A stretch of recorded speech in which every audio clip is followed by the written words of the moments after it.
Hello, everybody. It's Andy Smith, your host with the most, with the last in the trilogy of The Wizard Collects the Works of all of a comic art master. I can't even read. The previous weeks were Mark Silvestri and Jim Lee. This time it's Michael Turner. I know there's an Alex Ross one. I don't have it. That's why I'm calling this a trilogy. Haha. See what I did there? Let's dive in.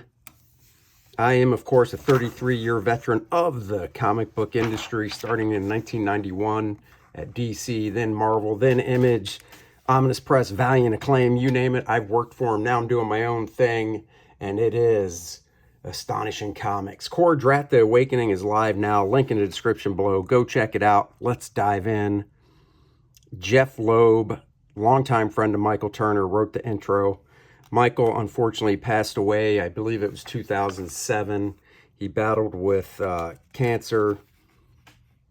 Dan Frago and Michael were best friends, and I know Michael was drawing in his hospital bed. I mean, the guy was just always working and doing stuff.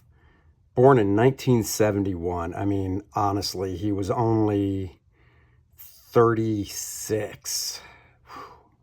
God, that's awful. But he left such a big mark on the industry. So, he was a martial arts expert, water skiing.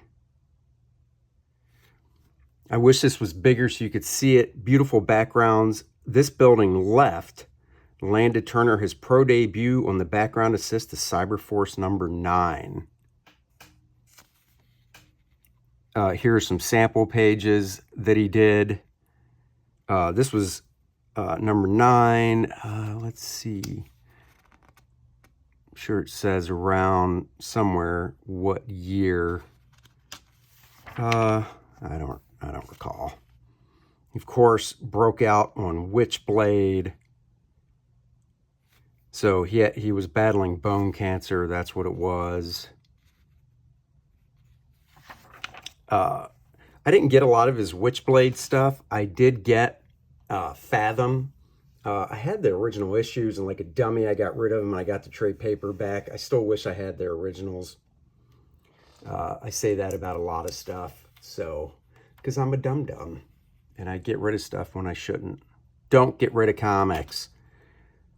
So I loved his Fathom stuff. And he was a guy whose work I really liked, at Top Cow. And I was like, yeah, it'd be cool to see him draw mainstream stuff. And then next thing you know, he's doing stuff at DC, doing covers for Marvel.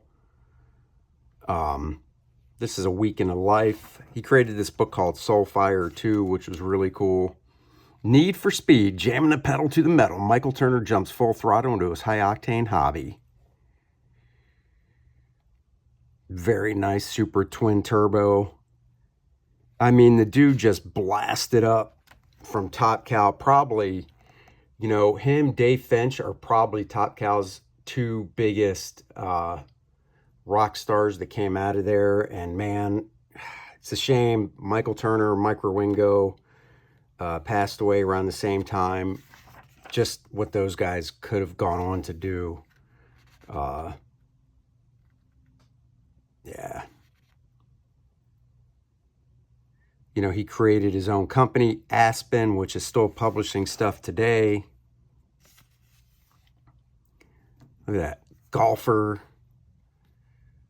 Loved these full-size video games. I mean, talk about striking at the right time. Comics were still doing really well, so he was smart, bank the money you make and create his own comic company. Good old Frank. I know Frank.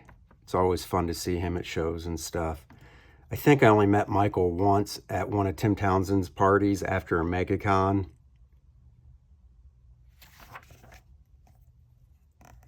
When Michael passed away, they actually did a tribute book and I was really glad to be a part of it. I did a Fathom piece in it. Superman, Batman, this stuff, like I said, I'm all over the map. I love cartoony stuff. I love like Alex Ross, who is obviously realistic. And I love, Jim Lee, Mark Silvestri, and same with Michael Turner. It's exaggerated because that's what comics are. It's not meant to be ultra realistic. I would definitely recommend getting these Superman Batmans that he did. I'm looking at my bookshelf now. Yep, I've got the hardcover of it. Great designs that he did in it. It's basically the coming of Supergirl. Really nice big images to just wow you. Wow. And this is cool because he just goes through and breaks down little nuggets of it and stuff, which I think is very cool. And like I said, he did do, and it might be in here, this is probably more DC stuff. He was known mostly for covers. I wish he would have drawn some interiors at Marvel. Love this 2-page spread. I just see these heroes drawn by him and I go, man, it would have been so cool to see him draw lots of these DC characters.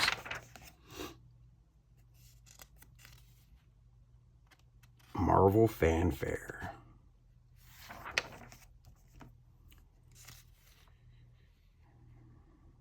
I will say, I think the Hulk could be a little more big, a little more impressive there. But still, I love that Surfer. In living color, Peter Steigerwald was like the main colorist for Michael. And just those two guys. Those two guys just were a phenomenal team. A lot of Michael's stuff was shot from pencils.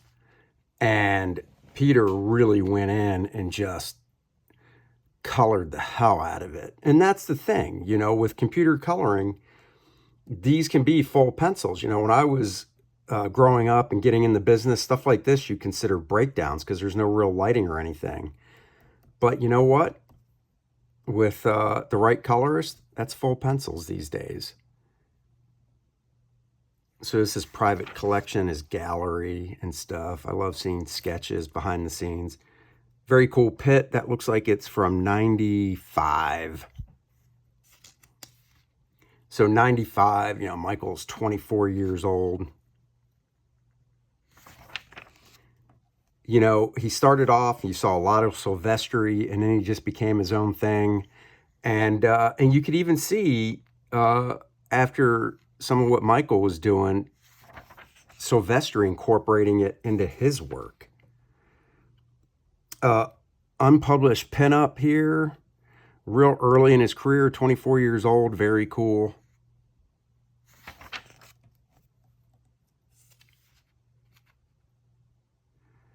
Nice jam cover here, Michael Turner, Lewis Small, and Stephen Hughes. Very nice. Cool jam piece here.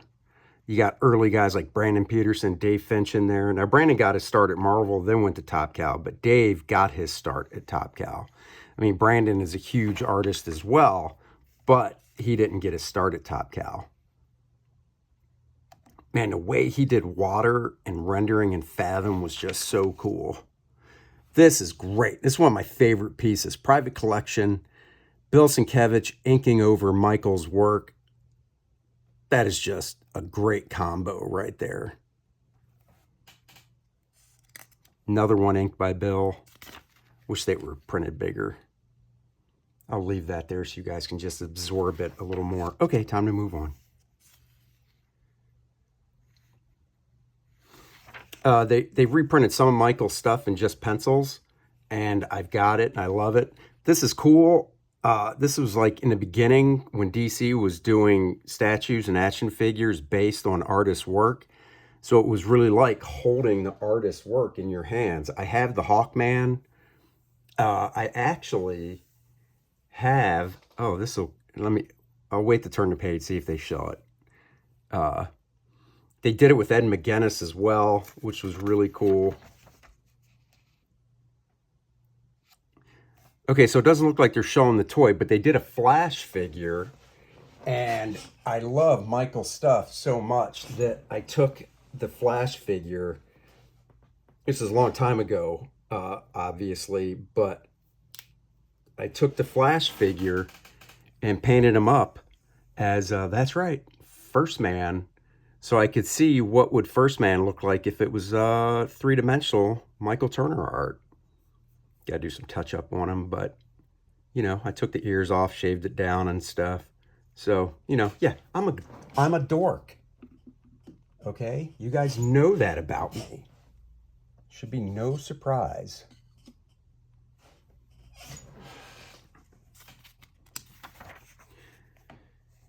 Of course, the Michael Turner checklist. I mean, in the, you know, he was in comics. Let's say he broke in what? 95, 94, 95. Unfortunately passed away 12 years later. Look at this checklist. That's what I'm saying. The dude made such a huge impact in such a short period of time. And the growth of his art from when he first broke into comics to when he unfortunately passed away was just phenomenal. Leaps and bounds. So here we're doing a gallery. Some of his early work. 1995 right there. This is cool. Witchblade number 1, 1995 cover pencils with painted colors over top of it. I mean, you think Witchblade, you think Michael Turner. Obviously Fathom, Soulfire.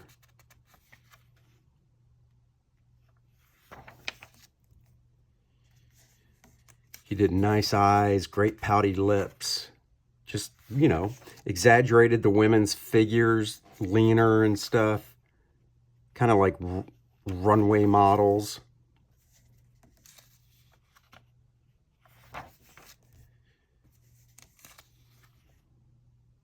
I remember that cover. Is that ink by Tim? Oh yeah, Tim Townsend.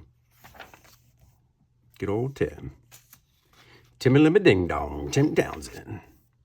One of the best inkers out there in the biz. Not doing much anymore because probably doesn't have to. So I wish he did more interiors for other characters. You know, we got the nice part with the Superman stuff. And they did a gallery edition of his Superman, Batman work. I think Graffiti put it out, you know, an artist edition. And his stuff was shot all from pencils. So if you can track that down, I highly recommend it.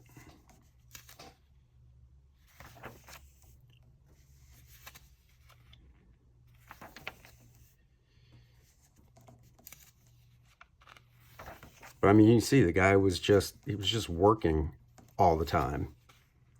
These are the collected editions of Fathom. Like I said, I got this big fat booty daddy of a trade paperback. So I gotta look at that, make sure the spine's not coming apart on it. Got to be careful with your trade paperbacks. Thicker they are, older they get, they can become fragile. Got to be careful with them.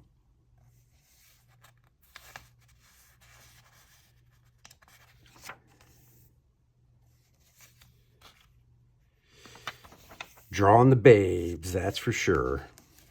Great, just great coloring. So much of this is colored by Peter Steigerwald, and it's just so nice. Oh yeah, he did covers for Soul Saga. I totally forgot about that. That was Splat's book. I tell you, Battle of the Planets, you know me. I love Battle of the Planets. Cover for Dan Fragga's Gear Station. Very cool. His own take on Battle of the Planets. He's like, I'm not drawing Battle of the Planets in that simple animated style. He does his own take, looks super freaking cool. Little Red Sonja action there. And we get to the DC stuff. He did covers for all of the Oh, what was that? What was that book? Damn, I'm looking at my bookshelf to see if I can find it.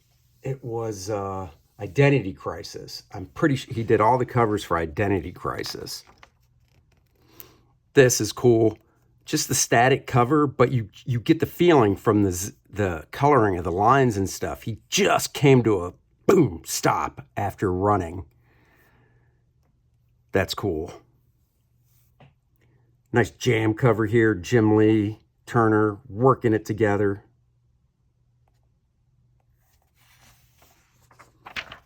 Trying to see, does it say who inked that? It does not. I'm assuming it's Scott Williams.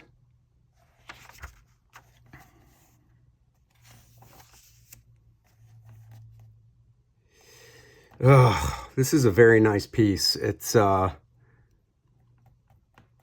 who knew, you know, he drew this and it really does work as a memorial to him as well, you know.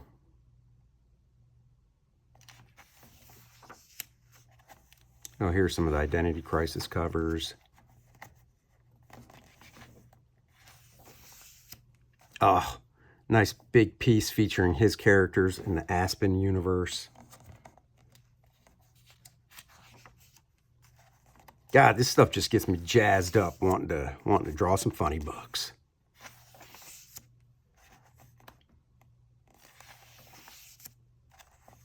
Very cool dragon there. Nice. I mean, the dude just had such an imagination.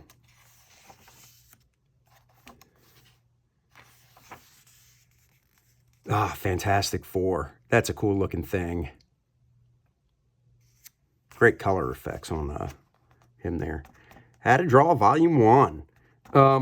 I have, so, side note, Marvel put out, not Marvel, Wizard put out a bunch of How to Draw books, and they did one big fat collection, collecting them all, and it's not cheap if you can find it. Well, I've got a copy of it. Let me know if you'd like a book look at that. It's a thick book, but I'll do it.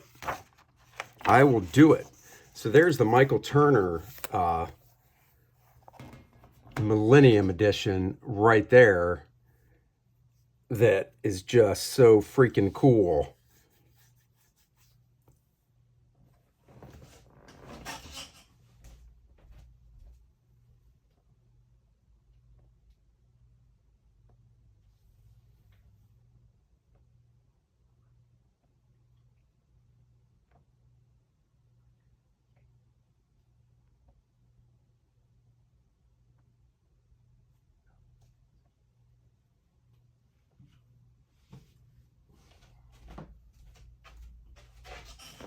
And here is the tribute to Michael Turner book. I figured, you know, this video was kind of short. Might as well show you this real quick. This came out after he passed.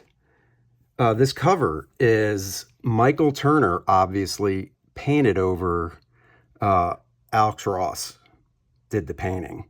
I love when Alex Ross paints another artist's work that drew it, because he just applies his beautiful painting and lighting style, but you can tell the artist below. There's a Savage Dragon Superman book that came out, and Eric Larson and Alex Ross did one of the covers, and it's just gorgeous, just freaking gorgeous. So 2008, I'm sorry, I said 2007. He passed away, unfortunately, in 2008. So he was just 37, man. This is from his mother. Very, very nice tribute here. And then, you know, the order of appearance, the people's art. Some people just wrote stuff, and obviously other people drew stuff. I haven't looked at this in forever, so this will be a trip down memory lane. I'm not going to bend it back too much because I don't want to mess it up. A lot of these are people that work for Aspen that Michael discovered. And then, you know, Billy Tan started at Top Cow. Joe Quesada. Alex Conant. Paul Jenkins did the writing, so a writer contributing. Chris Moreno did the artwork. Mark Silvestri, just beautiful. Mark Andreyko, writer. Just some words from some of his friends, Mike and Vince there. Alex Garner, who started off inking at Wildstorm over J. Scott Campbell and then became cover artist extraordinaire. Eddie Nunez. Jeff Johns, of course, good friend of his. David Finch, beautiful David Finch piece. Al Garza, who did do some Fathom work. David Wall. Rob Liefeld, getting in there. Brad Meltzer, of course, writer of Identity Crisis. Michael did the covers for Brandon Peterson. Dean Mason. I'm guessing he might have been a sculptor by the piece they showed. Humberto.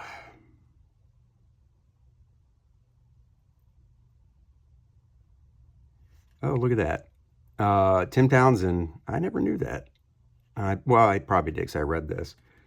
Middle name of one of his kids is Turner. So very nice. Eric Basaluda. Joe Benitez. It doesn't say on that one.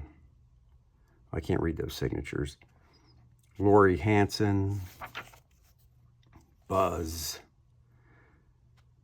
Oliver Nome, who unfortunately is no longer with us. Oh, here's mine. Here you go. Me and a colorist named John Starr. So, you know, Fathom with, I can't remember the main dude's name from Fathom, but, you know, letting a dove fly away and stuff. That was my piece. I don't even know if I own that original anymore.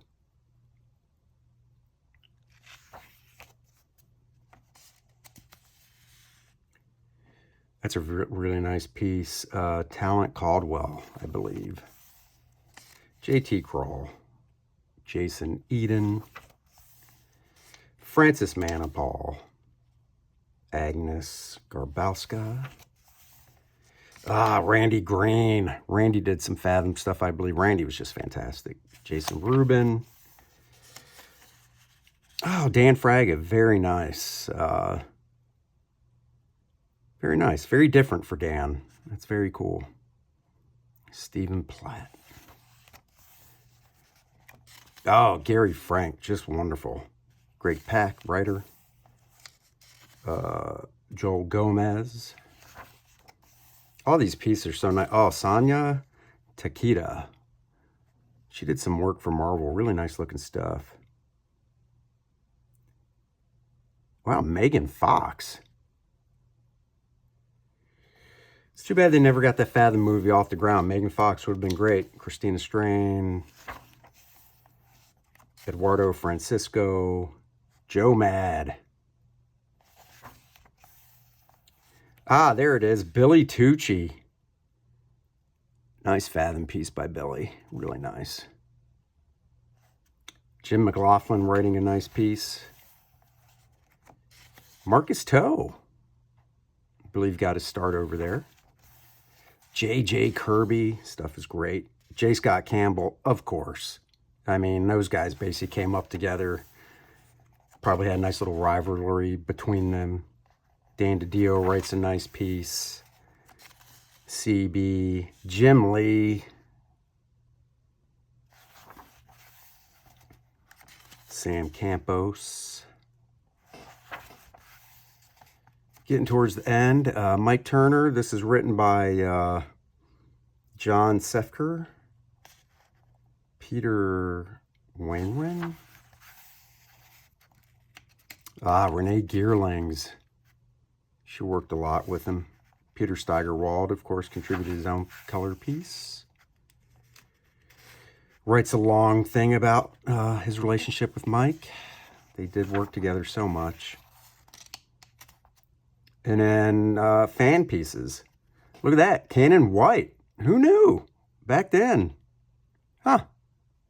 Yeah, live and learn. And that's it. So there you go, guys. Hope you enjoyed the Millennium Edition trilogy and this little look tribute to Michael Turner. Thank you guys for watching. Really appreciate it. Hit like, subscribe, share, leave comments. The algorithm loves that for some reason. And more importantly, go check out KOR-DRATH, The Awakening. It is the follow-up to the smash hit KOR-DRATH, The Reckoning. You guys will love it if you're fans of high-octane fantasy adventure. This book is for you. If you missed KOR-DRATH, The Reckoning, you can get it as part of this campaign. Second printing with a new Budroot cover. Link is in the description below. Here is the trailer. Thank you for watching. I'll talk to you guys later. Bye-bye, everybody.